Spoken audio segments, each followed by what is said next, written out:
meu nome é Giovana Fadel Zampiroli, eu sou enfermeira há 25 anos, eu sou especialista em oncologia e tenho pós-graduação em gestão em saúde.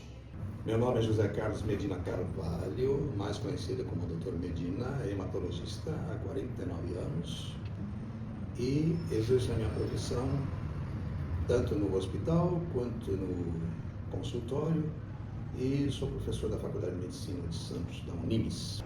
Boa tarde, sou sargento civil, trabalho na Polícia Militar Ambiental, já trabalhei na rua durante 16 anos. Meu nome é Valéria Raquel de Araújo, sou veterinária aqui da Clínica Veterinária Itapema. Gosto muito de dermatologia, de nutrição veterinária também, mas eu atuo muito mesmo na clínica geral. E a morte é sempre vista como uma derrota para nós médicos, sabe? Quando a gente se defronta com a morte, a gente fica se perguntando o que é o significado da vida em todas as ocasiões, né? Seja ela quando a gente nasce, seja ela quando a gente vive ao longo do tempo, seja ela quando a gente envelhece. Mas qual é o grande problema da morte e o médico que fica muito assim, preocupado e também fica muito sensibilizado quando a gente se defronta com o fenômeno morte? É que a nossa função é preservar a vida, mas preservar a vida não a qualquer preço. Ao longo do tempo a gente vai entendendo que não vale a pena preservar a vida a qualquer preço. O que eu quero dizer a qualquer preço? Tem situações que a morte é inevitável. Então, situações em que a gente se defronta com fenômenos que afetam os indivíduos em geral e que levam a um risco de morte muito maior. E falando especificamente da minha especialidade, a gente se defronta às vezes com pacientes jovens que têm, por exemplo, leucemias agudas. Esses pacientes jovens que têm leucemias agudas muitas vezes morrem no hospital em 24, 48, 72 horas ou às vezes em uma semana. E isso realmente, para nós médicos, mesmo com tanto tempo de formado quanto eu tenho, é uma situação de inconformismo. Então a gente não significa que a gente não fica assim muito insatisfeito quando a gente se defronta com o fenômeno morte em pacientes de mais idade. Mas é muito complicado quando a gente se defronta com o fenômeno morte numa faixa etária muito mais jovem. Mas uma experiência muito marcante que eu tive tratando um paciente com leucemia aguda nesta época do ano. Então eu tratei um paciente com leucemia aguda que tinha 18 anos, que foi muito marcante para mim. Eu comecei a tratar esse paciente acho que foi em julho de um determinado ano aí. E esse paciente tinha uma leucemia aguda, da qual eu tratei, e no começo, assim, o tratamento do paciente foi muito especial, teve uma evolução muito boa para a leucemia aguda, porque normalmente a leucemia aguda, a gente tem fenômenos de óbito muito mais precoces.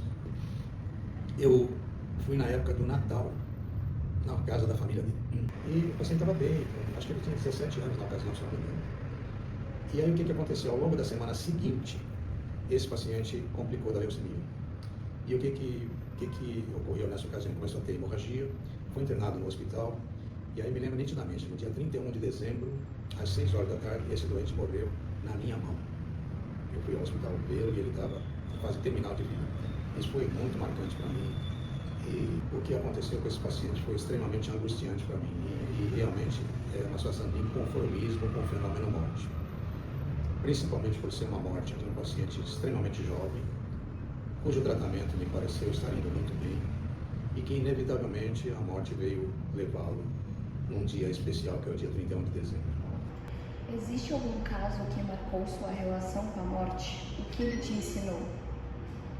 Houve sim. Logo no começo da minha carreira, eu atendi uma pessoa que tinha sofrido um disparo de arma de fogo por uma outra pessoa, um civil, e ele sofreu esse disparo porque foi uma briga. Ele brigou com o rapaz de um carro e esse rapaz dentro do carro disparou uma arma de fogo vindo atingir esse rapaz na cabeça. Nós estávamos segurando a cabeça dele, né, com uma luva e sentia, né, aquele sangue, né, e tentando estancar o sangue da cabeça dele. E ele perguntando pra gente, né, se ele ia viver, era muito jovem, devia ter em torno de 20, 21 anos. E a gente falando pra ele, né, não, sim, a gente tá esperando o resgate e pra você ser socorrido. E ele, eu não quero morrer, né? E isso tocou bastante. Quando eu comecei a trabalhar com oncologia, eu trabalhava com um setor de quimioterapia que tratava crianças, adultos, todas as idades. E eu cuidava do menininho que tinha síndrome de Down e ele tinha leucemia também. E eu saí do meu trabalho às 4 horas da tarde, normal, ele estava bem, ele estava internado fazendo químio. E no outro dia, quando eu cheguei, eu estacionava o carro no estacionamento ali da Santa Casa. E aí, quando eu tava passando, eu vi o velório aberto, assim, um monte de gente chorando, um velório bem cheio. E era ele, era esse pacientinho que eu adorava, que era uma criança. Ele tinha morrido, assim, ele morreu naquela noite, nem foi da doença, ele morreu, teve uma infecção no catéter e ele acabou morrendo. E eu não esqueço que ele gostava muito do Bob Esponja. Aí o que aconteceu? Quando eu cheguei no caixãozinho branco, ele tava com a blusa do Bob Esponja, então aquilo me marcou muito. Você percebe que familiares têm dificuldade em falar abertamente sobre a morte? De que forma isso se manifesta? Sim, para quem não é da vida policial, né, não chega a ser frio que o pessoal fala, né, mas principalmente no policiamento diário, lida-se com a morte todos os dias, né, não só em relação ao atendimento da ocorrência do policial ter que intervir nessa situação, mas de atendimento de pessoas que venham a falecer, seja de acidente de trânsito, seja por causa vítima de um roubo e várias outras situações, né. Ah, sim, né? Na verdade, ninguém quer aceitar, né? Por mais que a pessoa fale, tô preparado, a pessoa, sei lá, ficou paliativo 1 ano, 5 anos, que a família foi tendo tempo pra... Você acha que... Eu acredito que você não vai estar preparado. Não tem como. Você é uma pessoa que, né, que você gosta muito, que você... Acredito que não. Você observa os mecanismos de negação da morte nos pacientes? Acho que a negação faz parte da percepção do paciente do que ele vai viver. A negação da família é muito maior às vezes, porque deposita no médico e nos profissionais de saúde uma probabilidade que a gente não é inatingível para a gente, né? Porque cada ser humano responde de uma maneira, às vezes, a mesma doença, né? As doenças não são receita de bolo, né? Então, acho que é muito difícil a percepção da família e é muito difícil a percepção do paciente. Agora sim, o que eu acho importante é a comunicação entre o médico e o paciente. Ganhar a confiança do paciente, ganhar a confiança da família, fazer o que é possível para você dar a melhor percepção desse paciente e não pensar em morte, né? Nessa hora a gente não pensa em morte. E você acredita que o medo da morte contribui para o adoecimento emocional das pessoas atualmente? Com certeza, eu acredito. Porque o que eu percebi nesse tempo todo que eu trabalho? Que quando o paciente ele tem uma cabeça assim boa, uma cabeça trabalhada, que ele não fica muito naquela... Ele vive cada dia, eu acredito que ele vive mais. Aquele paciente que já vem já com pensamento negativo, que se entrega, ele vai mais rápido, com certeza. Isso aí é fato. Lidar com a morte frequentemente impacta a sua saúde emocional? Como você cuida de si mesmo nessas situações? Bom, vou começar no geral, né, falando como veterinária. Poucos sabem, mas o veterinário, não só aqui no Brasil, mas no mundo inteiro, tem um alto índice de suicídio, né? A gente passa com sintomas, né, com a síndrome de burnout, é muito comum na nossa profissão. E por vários motivos, né? Porque a gente lida muito com a morte, né? Eles nascem e muitos nascem e vão até a fase idosa e morrem com a gente, né? A gente lida com a emoção do dono, do cachorro, do gato, porque hoje em dia eles são muito mais afeiçoados, muito mais apegados a eles do que antes, né? E também nós mesmos, nós nos cobramos muito. Eu, por exemplo, me cobro muito, né? Eu fico analisando muito alguns casos, né? Se eu poderia ter feito algo mais para ter salvado aquele animal, né? Eu sei das minhas dificuldades como veterinária, porque eu preciso de donos que possam investir no diagnóstico, nos exames, no tratamento, né, também. Então, isso é cobrado, às vezes a gente pega isso eu pego isso para mim, né? Então, isso é muito difícil.